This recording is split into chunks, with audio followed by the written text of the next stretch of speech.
Okay, so I'm back and I thought let me just continue with the review. The way I'm binge watching this series, like, I don't know, but I am just binge watching, and yeah, I think I just want to get caught up.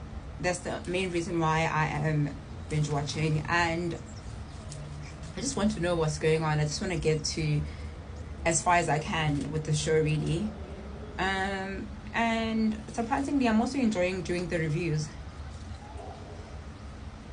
And Gqeberha.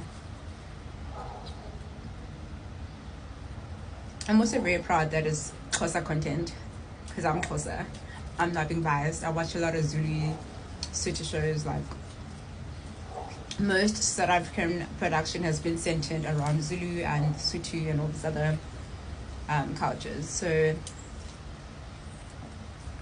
I'm enjoying seeing content where Xhosas are dominating, and the whole cast production, like the whole cast and Xhosas.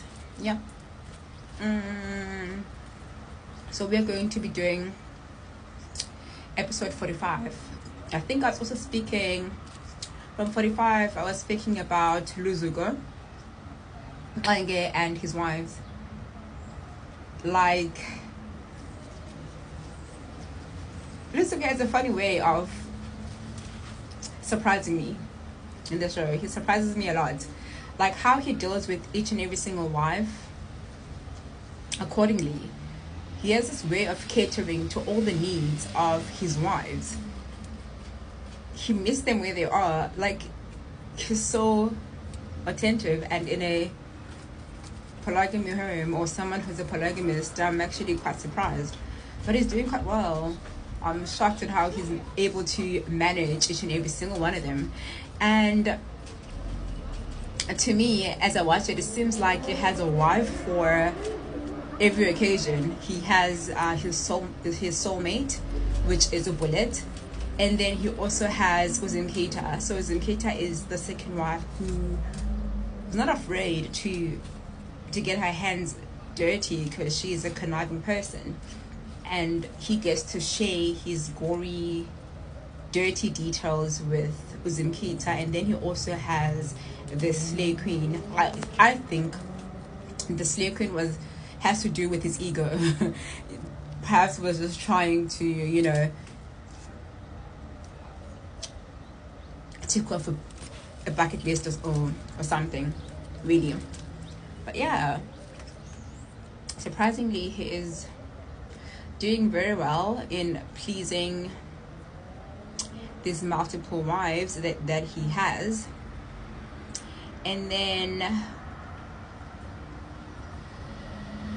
yeah, so we also on 45, where I wrote down, what a sudden turn of events. Surprisingly happy for Luzuko's freedom.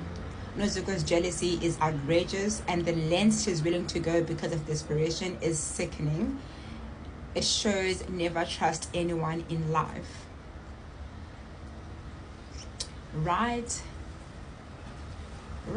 never trust anyone. For me, I actually thought Bulek was going to tell Luzuko about this whole Kaya situation when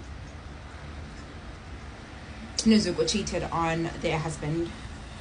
Surprisingly, she just gave her a no, I wouldn't say it's a hiding. She flogged her. Yeah, she literally flogged her with the shambak. But it is unpredictable. Like, she's unpredictable, and also she's always coming from a place of wanting to support and protect her family, and more especially her husband. So I sometimes get how and why she acts a certain way. And then Nono is shocking me when it comes to her taste in men. Oh yeah, this is Nobomi and Lungile.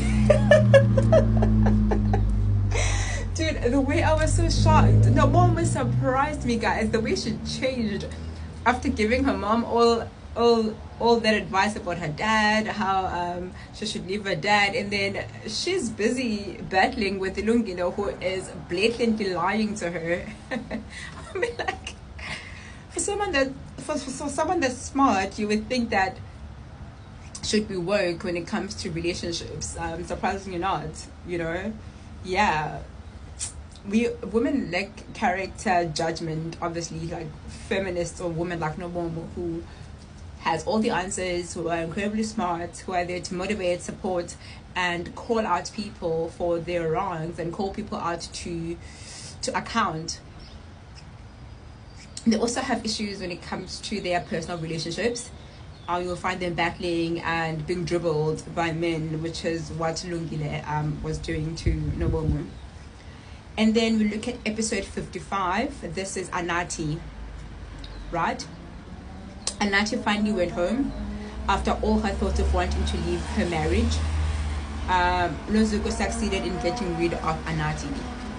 So yeah, this is when Nozuko had hired a hitman and tried to end Anati's life, of which I'm happy that she survived that. Nozuko is one vicious person, as if she has no skeletons in her closet. What is her problem? What is her deal, really? You know, imagine having so much jealousy and insecurities and low self-esteem for someone who holds themselves up to that particular level, or for someone who keeps herself at that particular regard. You would think that should have a high self-esteem, you know. She would, but boy oh boy, was I wrong. I think, yeah. I would say society's terms or society's explanations of a slay queen, right? I'm gonna go with the society's thoughts of a slay queen. Those particular ones, those particular people, they have low self-esteem because they haven't worked to achieve anything. And then if we look at the proper meaning of a slay queen is a woman who works hard, who is a go-getter, someone ambitious, someone with dreams and goals, who are pushing to acquire their businesses, their wealth, to acquire things like to achieve their goals. Those particular women, you'll find them slaying in all areas, like in business and also with looks. You know, a lot of people don't know what the actual meaning of a slay queen, and they would think a slay queen is a bimbo like Nozuko in the film, of which if you were to Google the actual meaning, you would understand or would want to be a slay queen if you are a woman who is self-made, you know. So yeah. Oh yeah, Tulani finally getting married. You know, the situation between Tulani and Anati. I'm actually happy for Tulani getting married, and for some odd reason, I thought he wouldn't get married, and he would wait for Anati to leave the dad. You know, I had those funny ideas or thoughts of how they would end up together. Yeah, so Tulani is married, and then I also wrote down that yeah, so the storyline, it makes sense to me. The film does feel a bit sketchy from time to time, but what I also picked up is that there are no unnecessary characters who are added onto the show. It literally picks a particular character to focus on for a couple of episodes, of which is something cool. Yeah. So next we are going to do episode 67. So here I did episode 45 to 66. So now we're going to do 67 and 77. See you on the next episode.